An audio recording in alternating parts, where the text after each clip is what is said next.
Well, good evening, everybody. I'm going to be speaking about N1MM, which I think most of you know is the logging software that we're going to be using at Field Day next month and that we use for operating events typically. I use N1MM personally. I think it's a great piece of software. It's a wonderful contribution to ham radio, but there are some procedures that you're going to need to follow that are not 100% obvious. So in putting together the slides for tonight, I tried to think back at what was a learning curve for me and focus on those areas. So let me go ahead and begin here. I'm going to first of all start with a little overview. This is going to be N1MM 101 for folks who are not familiar with it. I'll talk a little bit about setup and then about operations, emphasizing the things that you're going to need to do that are less obvious. Okay, one question I get is N1MM a general purpose logging program? No, it's a contest logger that's optimized for contesting. I do not use it or recommend it for my main log in which I keep all of my contacts, although you can do that. But the issue is that there are lots of things you might want to record about a more casual QSO or even a contest QSO than N1MM will record. So for example, if I get a card through the Bureau that says, please QSL, and it's from 2 years ago, I'd like to be able to look in my log and find out if I QSL'd or not. Well, N1MM isn't built for that. Other programs do that. That could be a topic of another lecture. Okay, so N1MM is built to record exactly what's required for the contest, and that varies by contest. So N1MM gets customized for each different contest. N1MM also helps you avoid duplicate contacts. So you get a point in Field Day, this particular contest, you get a point per combination of band and mode. So you can get up to 3 points for the same station on the same band, one for phone, one for CW, and one for any digital mode. But you cannot get 2 points for doing, say, RIDI and PSK. That would only be 1 point for digital. N1MM has all those rules built in, and it will help you find out if you're about to work a dupe before you waste your time. Okay, so to do these things, it has to be set up with a new log for each contest. N1MM presents multiple windows on your PC.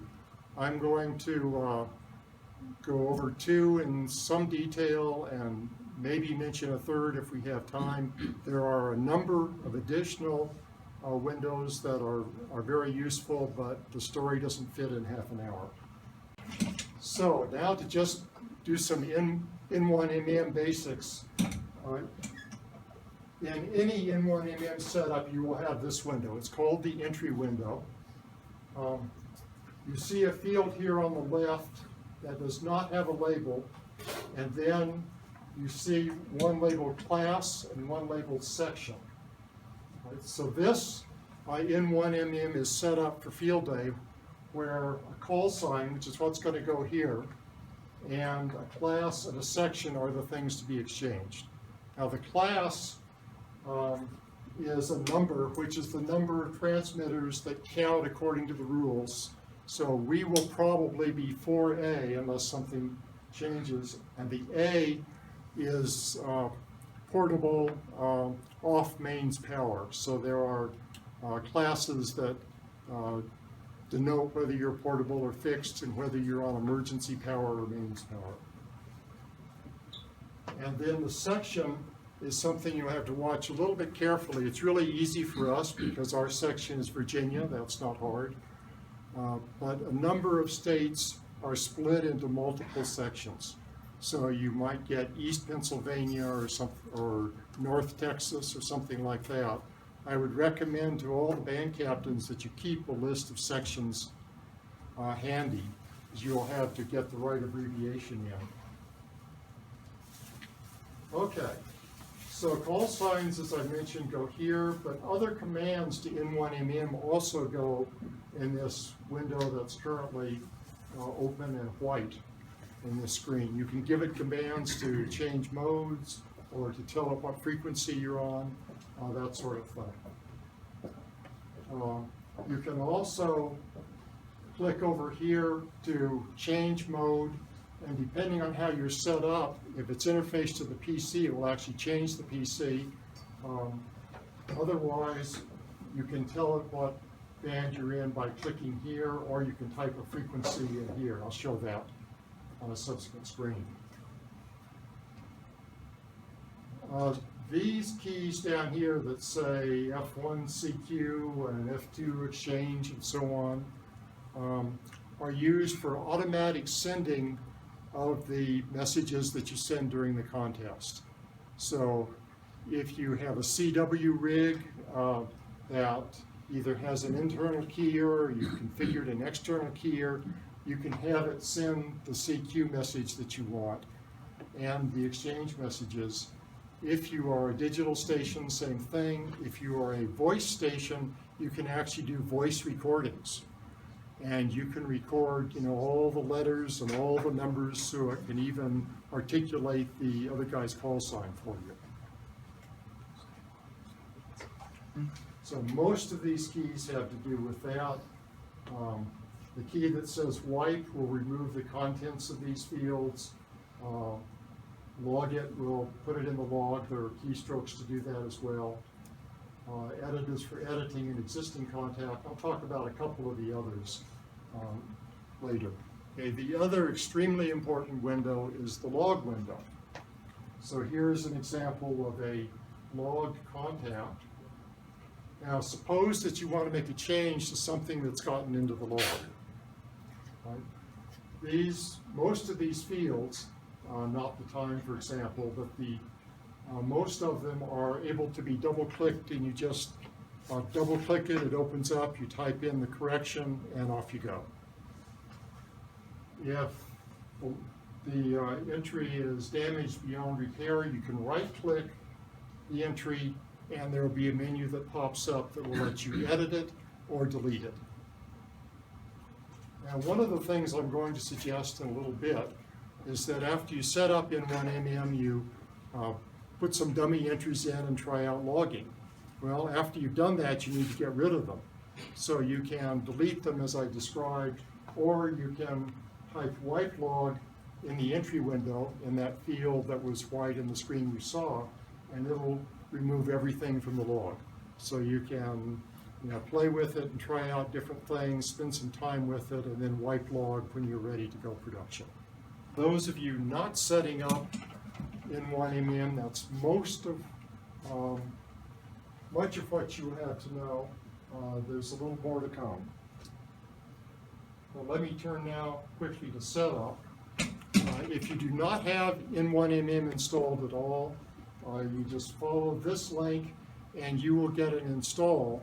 You will not get the most recent version from that link, but that's okay. What you want to do is go ahead and install it from the instructions at the link, and then you run it.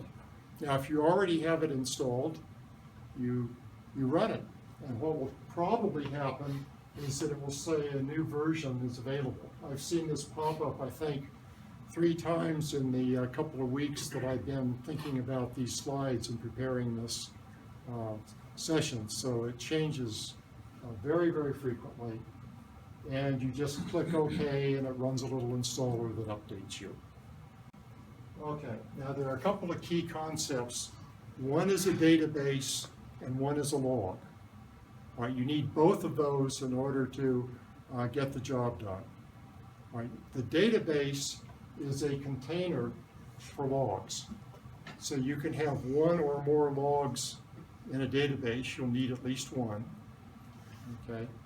And there are a number of things that are kept at the database level, in particular the call sign and location. So if you're operating with multiple call signs, you will want multiple databases dedicated to the call signs, and also I would suggest to the QTH if you're moving around. it never hurts to create a brand new database. So that's a safe option if you're not comfortable with databases that might already be on the machine. And this tells you, you go to the entry window and you do file new database to create one. All right. And when you do that, this is the screen where you enter the database level information as the call sign, name, and so on.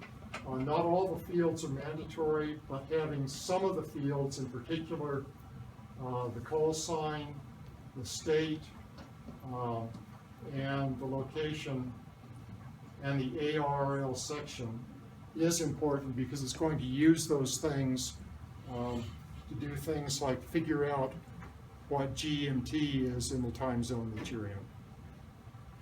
Okay, so once you've got a database, you're ready to create a log. And again, you're going to go to the entry window and you're going to say file, new log, and database, you know, whatever it is. And then you're going to set up things that are particular to the contest. Now you can't see it well from here. These slides are all on viennawireless.net, so you can download them and you'll get a better view. But one of the things that is present is a pull-down menu. It's right here for the type of log. The type of log for field day is FD, Foxtrot Delta. Okay? And when you do that, that's what tells it that it needs a field that says class and a field that says section. So it's really important to get that part right. Another thing that's very important to get right is right here. Again, you can't see it well from where you're located, but this is the modes that you will operate. And it will not log in a mode that you haven't selected. So make sure you get something that at least includes all of the modes that you're going to operate. In the case of the digital station, I didn't find a mode for CW plus digital, so I picked phone plus CW plus digital, and that's fine, that doesn't hurt. And then there are various aspects of the station, and you can refer to the slides to find out some examples of what you could put there. Okay.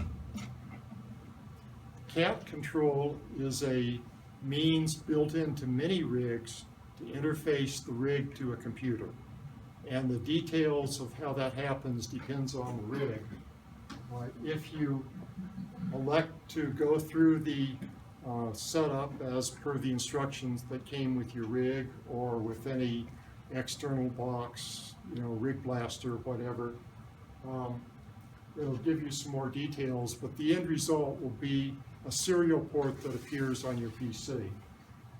Then you have to go through a couple of screens. You have to identify the serial port for cat control. If you have a keyer and have it on a serial port, then you'll need to identify that as well. And again, I'm going to kind of skip over these quickly, but there's another window under each one of those setups that gives the details, and let's see, there may even be another window underneath this one, but this is stuff like the baud rate and so on for cat control. Frequently, it will suggest the settings appropriate for your rig. For my rig, it didn't know, so I just went with the way I knew it was set up on my rig. And the same thing for keyers, you have to do another setup screen. Okay, for CW and digital, you can use those keys that I showed you earlier in the entry screen for calling CQ and responding to CQs and so on, but you want to set it up with exactly what you want the messages to say. So if, for example, you want to send CQFD for field day, that's something that has to be set up. The setup is called a macro, and I'm not going to show you how to set up macros just as a quick guide. You can right-click on any of those buttons and it'll take you to an editor where you can change the macros and then save them, suggest you save them with a new name. As I mentioned, phone stations could use macros with recorded voice.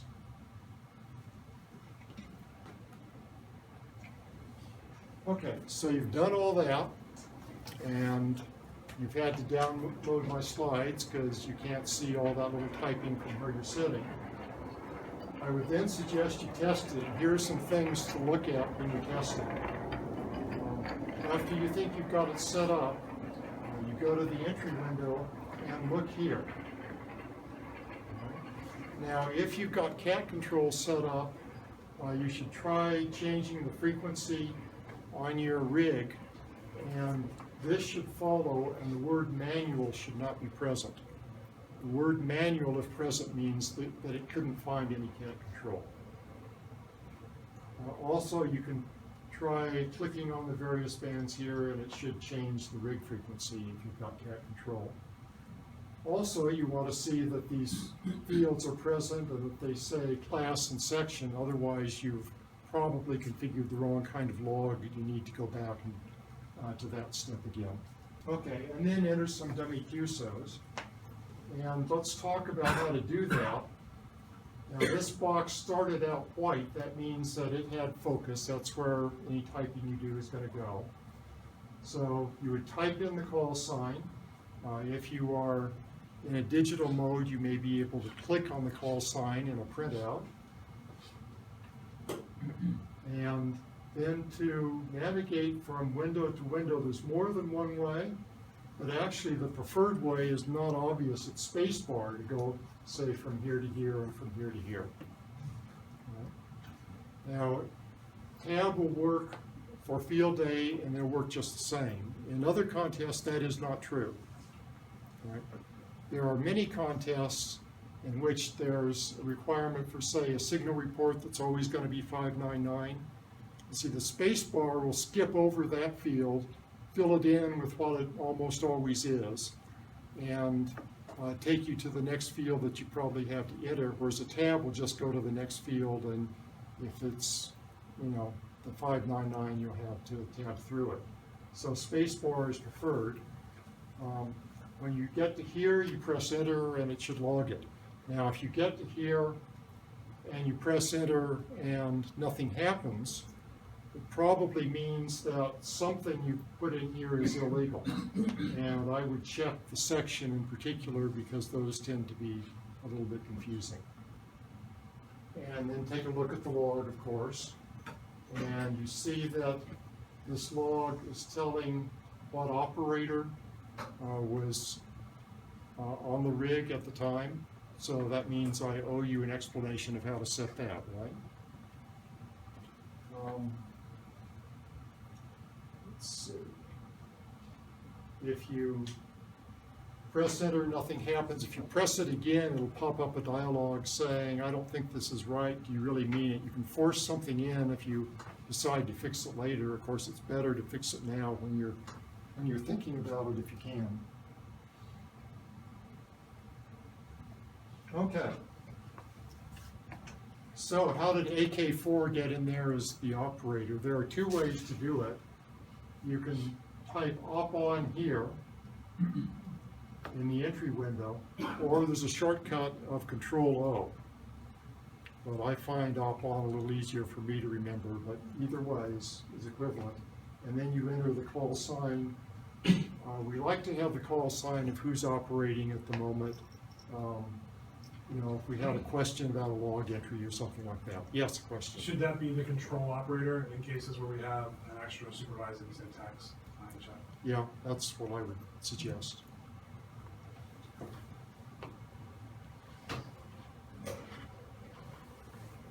Okay, if you do not have cat controller, you can set a frequency here. Notice that it's kilohertz, not megahertz. So 14250 would be a plausible entry.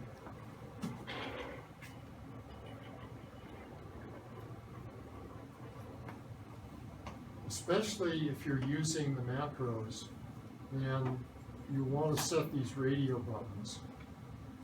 Run mode says, I'm going to call CQ, and so it'll set up macros for calling CQ. S&P or search and pounds means that you're going to be tuning and answering other people's CQs, and it'll adjust the macros. There's a set for calling CQ and a set for answering CQs, and they're a little bit different. You know, if you're a phone station and you're not going to do voice recordings, then this wouldn't matter. Okay, dupe checking. I was playing with the log, so I had entered K6BFA and he got in the log. Right? So now, if you enter K6BFA again, it will turn gray. It was blue before. And this comes up actually in red. The colors that N1MM uses for this box vary by contest, but in this contest everybody's won 1 point, so it always comes up blue. In other contests you may see blue, red, which is good, it's better than blue, and green is better still. So if you're using it in other contests, the call signs will color accordingly, and of course gray is a duplicate, which means you don't want to try to work the station again. It's on this band. Yeah, it only counts as a dupe if it's on the same band and mode in which it was already worked. N1MM keeps track of that, so it'll only do this dupe behavior if the station really would be a duplicate and not count into your score. Okay, we have not decided for sure yet as to whether we're going to network the PCs. I'm currently leaning no, because every time we have done that, we have done troubleshooting during field day as well. But if we don't back them up, I would suggest that periodically, when you get a break in the action, you back up your log to a thumb drive. And the best way to do that is to export it as a so-called ADIF file. And this talks about the details of how to do that.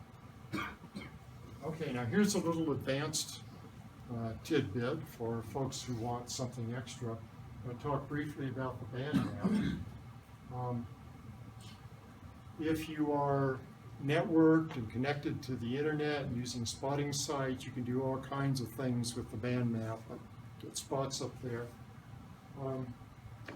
If you're not networked, you can still remember where a station was if there's somebody who you'd really like to work who's got a pileup going and you give up at some point, or he's marginal and you want to try again later when conditions might be better.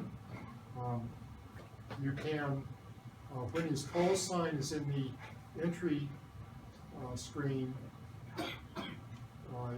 you can click store, which is one of those buttons that I showed you. It's down at the bottom. And then it will show up on the band map. And you can read the frequency off here. Now, if you have cat control, all you have to do is click on this entry, and it'll tune your rig back to where that station was. So that's an example of one of the less used by EWS features of N1MM. Yeah. Does that also show stations that are in your log that you worked already? It seems like I remember seeing something that indicated that as you're tuning around. Yeah, the band map will show those as well. So you know not to even waste your time trying to copy them. Mm-hmm. You will also bring up the call sign above the block on the entry window, and then you can press Spacebar, and it'll come down into as an entry. Okay, N1MM has a zillion pages of documentation. It's all out there on the web. All right, thanks.